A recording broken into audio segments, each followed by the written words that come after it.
Let me ask you something. Have you ever signed a contract and completely forgot about it? And then suddenly a payment dispute comes up, the vendor misses the deadlines, or worse, the contract auto renews for another period, another year, and then you realize, oh, we signed a contract with that vendor last year. Well, this happens all the time, and not because the contract was bad, but because there was no one to manage the contract after it got signed. And that is exactly what we are going to cover in this video. In this video, we will be talking about the contract lifecycle management, or CLM. So let's get started. Hi, my name is Deepak and you're watching Contracts Unfolded. So let's first understand what is a CLM. So a CLM, or Contract Lifecycle Management, is basically the full journey of a contract. From the moment you decide you need a contract to drafting it, negotiating it, signing it, and then making sure that it actually works in real life. So all these aspects comes under this term we called as contract lifecycle management. A lot of people thinks that contracts are just about drafting. Well, they are not. Drafting is just one small part of it. The real value comes from what happens after that contracts got signed. And CLM actually manages this whole thing together. So let me walk you through a running example of it so that you can understand it better. A company wants to onboard a digital marketing vendor. Now, this sounds pretty straightforward, but behind this one decision, there is an entire life cycle that most business people don't even realize. So we will be breaking down that cycle step by step. So the first stage or the first step is the request or the initiation of the contract. Now, this is where everything starts. The marketing team, the internal marketing team will say, well, we need a digital marketing agency. Now, at this stage, ideally, you should, or the marketing team should define what exactly do you want the vendor to do, what are your expectations, what is the budget, what is the timeline. So if you just say we need marketing services, that's a vague request. But on the other hand, if you will say we need search engine optimization, SEO, we need paid ads, at the same time, we need 10 new leads per month. Now, this is a request or this is a scope which is actually measurable. And most companies skip this clarity. They rush and they say, let's just onboard the vendor and we will sort out things later. Well, the truth is that later becomes the dispute. Because the truth is, if your scope is clear at this stage, your contract will always remain weak, no matter how strong or how well you have drafted it. After this, the second stage comes, which is the drafting and the negotiation. And this is the stage where the legal team or the lawyer jumps in or steps in. At this stage, the agreement is prepared, and in the agreement, you define the scope of services, payment terms, timelines, deliverables, what will be the liability, how will the contract be terminated, and other legal things.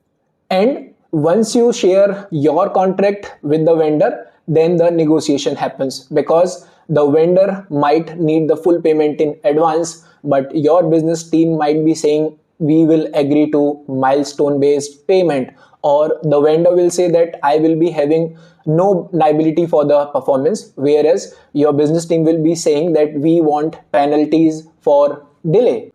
And this is exactly how negotiation happens, because your business team, your company wants favorable terms for themselves, and on the other hand, the vendor wants favorable terms for itself. At this stage, the only thing I see gets wrong most of the time is the thing that business agrees a lot on the call, but however, such terms are never reflected in the contract draft, or there can be multiple versions of the same contract flowing around. This drafting and negotiation stage is all about risk allocation. Every clause of the contract has to answer one simple question: if something goes wrong, who will bear the risk? Now, after the negotiation gets over and the parties are finally ready to sign the contract, another stage or stage 3 comes into picture, which is the stage of the approval. Because before signing, certain internal approvals are needed, such as legal team will approve for the risk check, the finance team will approve for the checks related to the payments, and the business team will approve the commercial aspects of the contract. Now here is what goes wrong at the approval stage. So the first problem is that most of the time there is no clear approval process, and because of this the contracts are stuck in the email threads for a long period of time, and because of this delay causes or frustrates the vendor, and if you are dealing on the client side, then this delay frustrates the clients as well. So it is important that approvals must be provided in a reasonable time frame. Now, after the approval comes the stage 4, which is basically the execution. Now, there can be two methods of it. Whether your standard process is that you want physical signatures, or in the modern world, in the tech world, you can also agree for digital signatures. However, in this stage, I again see a lot of problems, such as wrong version gets signed, one party has signed but the other party has not, you forgot to mention the effective date or the signing date into the contract, or worse, there was some attachment in the form of an annexure or schedule that you completely forgot to attach with the agreement. And now because of this, all your negotiation efforts is gone, and now you have to repeat the entire process 3 and 4 once again. After execution comes the stage 5, which is basically the stage of storage and tracking, because after signing the contract must be stored properly. Ideally, there has to be a central repository, there has to be a proper naming or nomenclature system inside the company, and there should be a easy retrieval mechanism, so that whenever the business team requires the contract, it would be easy for them to check the contract and the terms. Because if you can't find the contract when it is needed, then the contract is useless. And here are some of the things that I see goes wrong in this particular stage. First one is that no one knows in whose desktop the final version of the contract is saved, or even worse, no one knows which was actually the final version of the contract. Was it version 3, was it version 5, or even worse, no one saved the signed agreement in the storage and the agreement is still in the email, and now you need to run through all the emails to find the finally executed agreement. Now once the contract gets signed and it gets stored in the vault, most parties or most companies become relaxed. However, there is another stage which comes after this, which is the stage 6, and which is of performance and obligations management. And according to me, this is the most ignored stage in the contract lifecycle management. But this is the most important one, because this stage tells you whether the contract is being actually followed or not. Let's look at some practical examples. The vendor promised 10 leads per month, but are they actually doing it or not? The payment term said that the payment shall be made within 30 days. Now your finance team is actually making it in 30 days or not, you need to check it. And the SLA says that the response time is in within 24 hours. But is the vendor actually responding within those 24 hours or not? These are some of the things that need to be tracked. Because a contract is not only about rights, it also creates obligations. And if no one tracks them, then the contract loses its value. And this mostly happens because I see there is no proper tracking system within the organization. Most of the time, the legal team disappears when the contracts get signed, and also the business team does not read the contract again once it gets signed. But as I just mentioned, if you're not tracking the contract, you are basically making the contract useless. And at last comes stage 7, which is basically the stage of renewal or termination of the contract. So there is a possibility that your contract has no auto renewal clause, or there is a possibility that if you do not provide a 30-day notice to the vendor, then the contract gets automatically renewed for a 1 year with a increase in the payment or the fee.